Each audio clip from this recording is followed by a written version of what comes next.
Hello guys, నేను మీ సాయి తేజ. ఈరోజు ఇంకొక ఇంపార్టెంట్ న్యూస్ అప్డేట్ అయితే మీ ముందుకు వచ్చిన ఇంపార్టెంట్ అప్డేట్ ఏంటంటే అది చెప్పుకోవడానికే సిగ్గుచేటు, చాలా ఘోరం అనమాట. ఉత్తరప్రదేశ్లో అండ్ వాళ్ళ భర్తని వాళ్ళ భార్య చంపేసింది.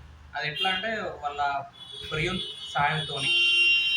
అండ్ వివరాల్లోకి వెళ్తే ఉత్తరప్రదేశ్లో భర్త వాళ్ళ కార్ డ్రైవర్తో ఎఫ్ఐఆర్ పెట్టుకుంది అనమాట. ఎఫ్ఐఆర్ పెట్టుకున్నాక కొన్ని రోజులకు తెలిసింది భర్త కూడా చాలా మందలించిందంట. ఇది మంచిది కాదు, మంచి పద్ధతి కాదని, పద్ధతి మార్చుకోవాలని చెప్పిండంట. అయినా కూడా ఈమె ఇన్లే. అండ్ ఫైన్ డే ఏం చేసిందంటే వాళ్ళ భర్తని లేపేసింది. అది చాలా ఘోరం. అది ఎలా అంటే సహజ మరణం లాగా చిత్రీకరించాలని వాళ్ళు ఏం చేశారంట, అతను పడుకున్న తర్వాత గాఢ నిద్రలోకి వెళ్ళిన తర్వాత ఒక విషపూరితమైన పాముని వదిలేసారంట ఆయన మీదకి. సో ఫైనల్లీ పాము కుట్టింది, ఆయన చనిపోయిండు. ఆ తర్వాత హాస్పిటల్ తీసుకెళ్తే పాము కుట్టింది, చనిపోయిండు అని అందరూ అదే అనుకున్నారు. కానీ ఎక్కడో డౌట్ వచ్చిందంట పోలీస్ వాళ్ళకి. వాళ్ళు ఏం చేశారంటే వాళ్ళ స్టైల్లో ఇన్వెస్టిగేషన్ చేశారు.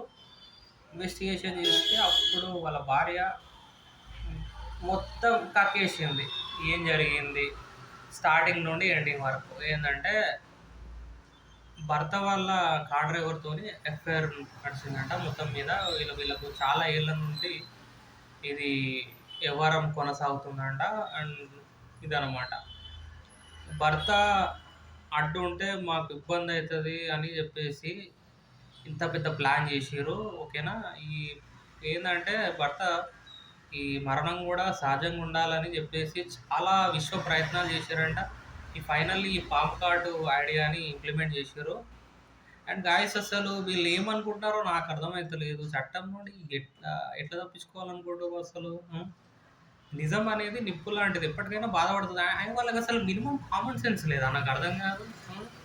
ఎట్లా అయినా ఇప్పుడు అట్లా ఒక మనిషిని చంపే హక్కు లేదు. ఇష్టం లేకపోతే ఇంట్లోకి వెళ్ళిపోవాలి, లేకపోతే ఇంట్లో బాంతో వెళ్ళిపోవాలి. కాదు, ఇప్పుడు నేను ఇట్లా అంటున్నాను ఏమనుకోవద్దు. ఎందుకంటే నాకు మస్తు బాధ అనిపిస్తుంది. అతను ఎంత మంచివాడు అసలు. ఆ ఫోటోలో చూస్తేనే బుద్ధిమంతుల్లా ఉన్నాడు. ఇలాంటి కేసెస్ రోజుకొకటి బయటకు వస్తూనే ఉన్నాయి ఇండియాలో. అరే రే రే రే రే, ఎంత దారుణం అసలు. ఇప్పుడు మీరు నిజం అనేది నిప్పు లాంటిది. నిజం ఎప్పటికైనా బయటపడుతుంది. అది కొన్ని సంవత్సరాల తర్వాత అయినా బయటపడుతుంది. అర్థమైందా? కాబట్టి ఏంటంటే నేను ఇలాంటివి తగ్గాల. నేను అసలు కలి ప్రభావం ఎప్పుడు మన మీద స్టార్ట్ అయిపోయింది. వీరబ్రహ్మం గారు చెప్పారు అప్పుడే, ఒక కొన్ని వేల సంవత్సరాలకి ఏందని అది అక్రమ సంబంధాలు ఎక్కువైపోతాయి, మానవ సంబంధాలు మంట కలుస్తాయి. అండ్ మీరు చట్టం నుండి తప్పించుకోలేరు. ఒకసారి మీరు చంపేసి జైలుకి వెళ్ళిన తర్వాత అంతా ఏముండదు లైఫ్ అనేది మొత్తం. ఇప్పుడు చూడండి, ఆయన చంపేసినందుకు వాళ్ళ ఫ్యామిలీలో వాళ్ళ అమ్మకి కడుపుకోతా, మీ ఫ్యామిలీలో కూడా మీ ఇజ్జత్ పరువు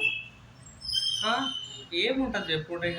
ఇది కరెక్ట్ పద్ధతి కాదు నన్ను అడిగితే. అసలు ఈ సోషల్ మీడియా ప్రభావం మరి వాళ్ళు ఎందుకు అట్లా చేస్తారో కానీ.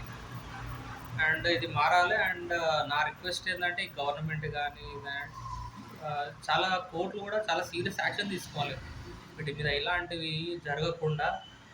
అండ్ గాయస్, ఈ ఉత్తరప్రదేశ్ ఇన్సిడెంట్ మీద మీ ఒపీనియన్ ఏందో కమెంట్ రూపంలో తెలియజేయండి. అండ్ లైక్ చేయండి ఈ వీడియోని, మీ ఫ్రెండ్స్ అండ్ ఫ్యామిలీకి షేర్ చేయండి. అండ్ ఇలాంటి మరిన్ని అప్డేట్స్ కోసం please subscribe Sai Teja voice YouTube channel. జై హింద్.